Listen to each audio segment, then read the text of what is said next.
Hello friend, welcome back to our channel. Friend, आज मैं आप लोगों के साथ में 34 साइज़ की पेपर कटिंग बताने वाली हूँ। ये कटोरी ब्लाउज़ है और आज मैं आप लोगों को पेपर के ऊपर ही इसकी पूरी प्रॉपर फुल मेथड के साथ आपको इसकी कटिंग बता रही हूँ। तो मैंने पेपर को डबल फोल्ड करके रख लिया है। ओपन वाला भाग मैंने सामने की साइड रखा है और बंद वाला भाग मैंने अपनी साइड रखा है। यहाँ पर पेपर बार बार उड़ रहा था तो मैंने यहाँ पर स्केल रख दिया।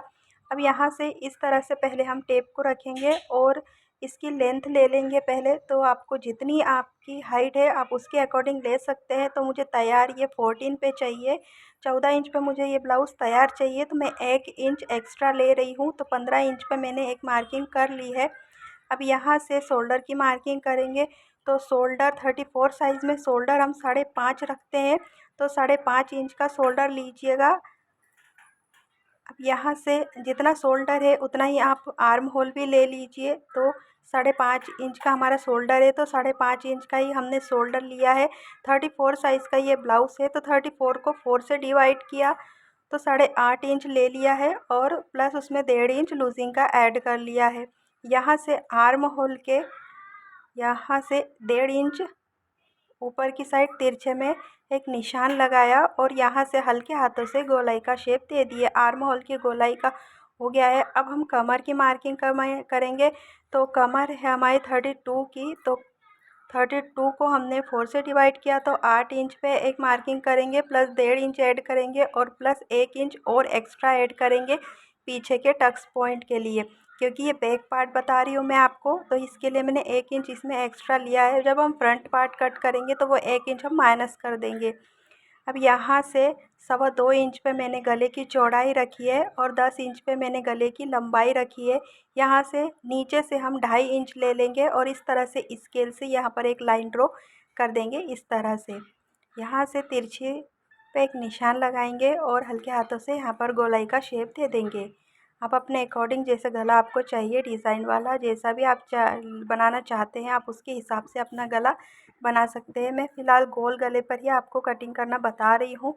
अब इतनी हमारी ड्राफ्टिंग हो गई है। अब हम इसकी कटिंग कर लेंगे।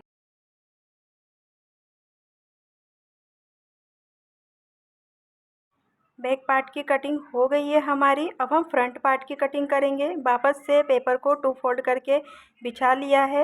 ओपन वाला भाग सामने की साइड है और बंद वाला भाग मैंने अपनी साइड रखा है। अब बैक पार्ट में हमने 15 इंच की लेंथ ली थी तो हम इसमें भी लेंथ 15 इंच की ही लेंगे। फ्रंट और बैक पार्ट की लेंथ सेम ही रखनी है हमको। यहाँ से 1.5 इंच पे एक मार्किंग करेंगे और इस तरह से एक लंबी पहले लाइन ड्रॉ करके पेपर को सीधा कर लेंगे। अब यहाँ से 1.5 इंच का हमको नीचे तक इस तरह से एक मार्किंग करनी है और इसको स्केल से सीधे में इस तरह से लाइन ड्रॉ कर लेनी है। अब ये जो 1.5 इंच की पट्टी हमने छोड़ी है इसको हमको छोड़कर ही सारी मार्किंग करना है। तो यहाँ से 2.25 इंच का हमने गला लिया है और शोल्डर हमने 5.5 इंच का लिया है। आर्म होल भी 5.5 इंच का ही लेंगे। जितना आपने बैक पार्ट में लिया है उतना ही आपको फ्रंट पार्ट में भी लेना है। 34 साइज़ का ब्लाउज़ है हमारा तो बैक पार्ट में हमने 8.5 लिया था तो यहाँ पर भी 8.5 इंच ही लेंगे, प्लस 1.5 इंच लूजिंग का ऐड करेंगे और इसमें आधा इंच और कटोरी और तीरे के लिए मैं ऐड कर रही हूँ। जब कटोरी और तीरा आपस में जुड़ेगा तो ये आधा इंच हमारा उसमें माइनस हो जाएगा। आर्म होल के लिए यहाँ पर 1 इंच ऊपर की साइड लिया है और इस तरह से टेप को रखते हुए हम इन दोनों का सेंटर पॉइंट निकाल लेंगे। अब आधा इंच बाहर की साइड और आधा इंच अंदर की साइड निशान लगाते हुए अब हम यहाँ पर आर्म होल की गोलाई का शेप दे देंगे। इस तरह से आर्म होल की गोलाई का शेप दे देंगे। अब इतना हमारा हो गया है। अब हम यहाँ से कमर की मार्किंग करेंगे। तो कमर की तरफ जब हम मार्किंग करेंगे तब भी हमको 1.5 इंच का जो हमने एक्स्ट्रा लिया है उसको छोड़ते हुए ही सारी मार्किंग करनी है। कमर 8 इंच की ले ली है, प्लस उसमें 1.5 इंच ऐड किया है और 1 इंच जो मैंने पीछे लिया था वो मैंने यहाँ पर माइनस करके लिया है। अब इतना करने के बाद में यहाँ से सीधी लाइन ड्रॉ कर दिया है इस तरह से। अब यहाँ से हम बेल्ट का निशान लगा लेंगे। यहाँ कमर के पास से 2 इंच पर एक निशान लगाएंगे, आधा इंच बाहर की साइड लेते हुए जो ऊपर हमने आधा इंच लिया था उस आधा इंच को इस आधा इंच से हमको मिलाकर एक लाइन ड्रॉ कर देनी है इस तरह से। अब इतना होने के बाद में अब यहाँ से हम गले की लंबाई का नाप लेंगे। तो गला मैंने 5.5 इंच का रखा है और नीचे से 2.25 इंच लिया है और इस तरह से ये देखिए यहाँ पर हमने 5 इंच पे एक मार्किंग की है और हल्के हाथों से गोलाई दे देना है। यहाँ से आधा इंच बाहर की साइड निशान लगा लेना है एक। अब यहाँ से हम बेल्ट की मार्किंग करेंगे। तो एक निशान मैंने 3 इंच पे लगाया, एक 3.5 इंच पे निशान लगा लेंगे। अब ये जो हमने कमर की तरफ से जो हमने 2 इंच छोड़ा था उसको हमको 3 इंच से इस तरह से एक लाइन ड्रॉ करके मिला देना है इस तरह से। अब यहाँ जो 3.5 इंच पे एक मार्किंग जो की थी और जो गले के पास हमने एक्स्ट्रा आधा इंच लिया था उसको इस तरह से तिरछी लाइन से मिला देना है। अब यहाँ से 3.5 इंच और इधर से देख लेना है हमको पहले। अब ये 8.5 इंच पे एक मार्किंग करनी है और यहाँ देखिए बराबर 3 इंच आ रहा है हमारा, वो आधा इंच माइनस करने के बाद अब इस तरह से 3.5 इंच ऊपर की साइड लिया और आधा इंच नीचे की साइड लिया और एक लाइन ड्रॉ कर दी।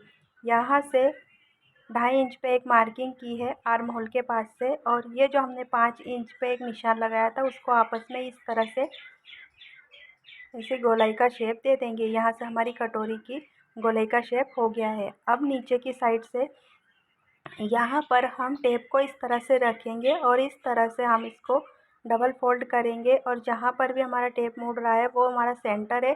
तो सेंटर के पास से एक निशान लगा देंगे। 1 इंच ऊपर की साइड, 2.5 इंच नीचे, 1.5 इंच नीचे की साइड ले लेंगे और इस तरह से हम इसको मिला देंगे।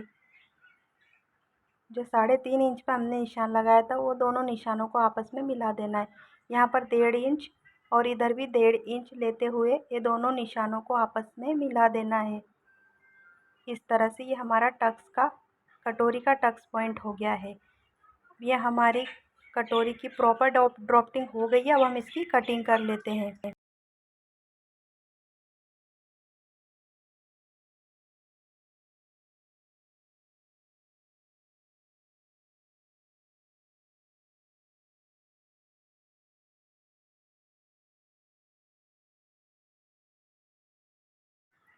तो ये हमारी कटोरी की कटिंग हो गई है। अब मैं आपको बेल्ट की कटिंग करना बताऊंगी। तो इस तरह से पेपर को डबल फोल्ड करके रख लिया है। 3.5 इंच पे एक मार्किंग कर ली है इस तरह से 3.5 इंच पे और एक 3 इंच पे मार्किंग की है। यहाँ से इस तरह से मापते हुए एक 8.5 इंच पे और एक 10 इंच पे हमने मार्किंग कर ली है और ऊपर से 2.5 इंच कमर की साइड से ले लेंगे। अब ये 3 इंच और 2.5 इंच को आपस में इस तरह से एक लाइन ड्रॉ कर देना है। यहाँ से 3.5 इंच पे एक मार्किंग करेंगे और स्केल से इसको ऐसे उरेब में मिला देंगे। अब यहाँ से इस तरह से लाइन ड्रॉ करके और अब हम इसकी भी कटिंग कर लेंगे। ये हमारे बेल्ट की कटिंग हो गई है। अब हम आस्तीन की कटिंग कर लेते हैं। तो वापस से पेपर को 2 फोल्ड कर लिया है। बंद वाला भाग मैंने सामने की साइड रखा है और ओपन वाला भाग अपनी साइड रखा है। अब यहाँ से पहले आस्तीन की लंबाई का मार्क लेंगे। तो लंबाई 6.5 इंच की ली है, 8.5 इंच इसकी चौड़ाई ली है इस तरह से। अब नीचे से भी 6.5 इंच ले लिया है। इस तरह से एक बॉक्स तैयार कर लेना है। यहाँ से 2.5 इंच पे एक मार्किंग करेंगे और 1.5 इंच की हमने लूजिंग छोड़ी थी ब्लाउज़ में। तो यहाँ पर भी हम 1.5 इंच पे एक मार्किंग करेंगे, ऊपर से 1 इंच ले लेंगे। अब इस तरह से टेप को पूरे में रखते हुए यहाँ से सेंटर पॉइंट निकालेंगे। आधा इंच अंदर और आधा इंच बाहर की साइड ले लेंगे और यहाँ से हल्के हाथों से फिश कट का आकार देते हुए जाएंगे इस तरह से। एक गोलाई अंदर से लेंगे और एक गोलाई बाहर से लेंगे इस तरह से। और अब हम इसकी भी कटिंग कर लेंगे। यहाँ से आप जब भी आप ब्लाउज़ की स्टिचिंग करेंगे तो आप अपने हिसाब से इसको कम ज़्यादा कर सकते हैं। यहाँ से भी इसको तिरछा कर लेंगे। जितनी आपको फिटिंग चाहिए आप उसकी हिसाब से यहाँ पर मार्जिन छोड़ सकते हैं। अब हम इसकी कटिंग कर लेते हैं। अब इसको भी हम कटिंग कर लेंगे और इस तरह से हमारी स्लीव्स की कटिंग कंप्लीट हो गई है। और ये देखिए कटोरी पे जब हम ये वाला जो टक्स है वहाँ पर जब हम स्टिच करेंगे तो हमारी कटोरी का उठाव कुछ इस तरह से आएगा। तो आई होप सो आपको वीडियो पसंद आया होगा। वीडियो पसंद आया हो तो लाइक ज़रूर कर दीजिएगा। मिलते हैं एक और नई वीडियो में, तब तक के लिए bye bye and take care friend.